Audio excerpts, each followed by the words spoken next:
Rebranding the term swingers. What is the first thing that pops into your mind when you hear the term swinger? Really think about it for a moment and allow a picture to form in your mind. Good. Now, chances are incredibly high that something negative or taboo or even cliche started to form, perhaps a fishbowl of keys or shag carpets or some seedy basement reeking of sweat and stale beer, or just a big orgy with lots of pubic hair. I, for one, always picture a 60s scene pool party with that one dude who is short, greasy, lots of chest hair, and an inexplicable amount of scantily clad women hanging off of him. Now, I know from personal experience that this is not the case, but swinging is just not a modern term, and thus it's difficult to envision the term free of its rich history. It's just not representative of the modern participant. Now, if you are one of the few who either didn't have an immediate negative image form and instead something funny or sexy popped into your mind, congrats!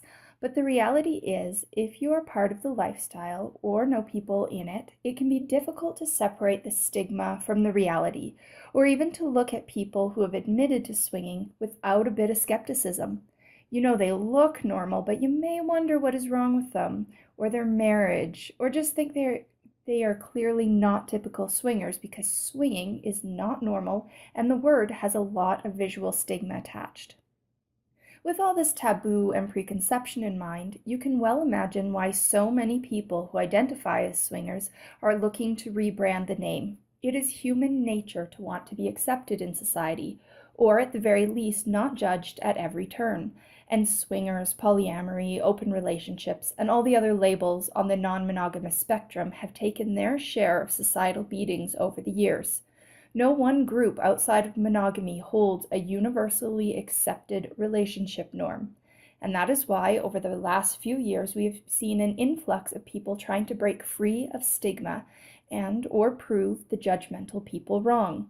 And if you're a regular reader, you know I'm one of the many voices trying to promote acceptance and understanding with my own breaking free of monogamy. So let's take a look at what prompted this post, a little tweet from a friend whom we will call Hunter Gash. You can follow him on Twitter. And I quote, "It's been my mission for 2 years on the show, Hunter Gash and Alley Cat on GTFO radio, to find a term that doesn't have the stigma attached like swingers does. Hashtag friends with benefit lifestyle needs to begin." End quote. In his eyes, the idea of merging friends with benefits and lifestyle is the closest fit for the modern swinger. It's kind of a catchy hashtag, FWB lifestyle, and really I can see something like that catching on, especially from those who are in the know and want a reinvention of the word swingers. So here's where I'm struggling. I am in my mid-30s and am experiencing social interaction with a bombardment of labels. Every group out there is trying to break free of stigma by creating new terminology, better suited labels, and just in general trying to fit into a more descriptive box. If you read my post about labels, I go into the idea that labels equals exclusionary boxes, and by using online dating in that post as the main example, it does hit the heart of my issue. I don't like labels. I like living free, fluid, and with the ability to explore all new experiences without being tied down or branded, so to speak. And so when this friend proudly proclaimed his new term for swingers, I was immediately against it. But then, being the balanced person I am, I started questioning his motivations, and I agree with the why and the how, and the term is useful and accurate. However, that still leaves me with the predicament of a new label and term to now promote, use, and explain. Is that easier or even the best idea? Do we fix the broken term or scratch it and start over? Have we learned enough about ourselves and relationships to not screw up this new term too? Or will we end up in 30 years looking back on hashtag friends with benefit lifestyle going, those people were so weird and were basically horny rabbits who spent far too much time in hot tubs ignoring their families and had absolutely no pubic hair anywhere. Ew. After flip-flopping on whether this new term is a good idea, necessary, or will one day replace swinging in our minds, I say this. You do you, and let me do me.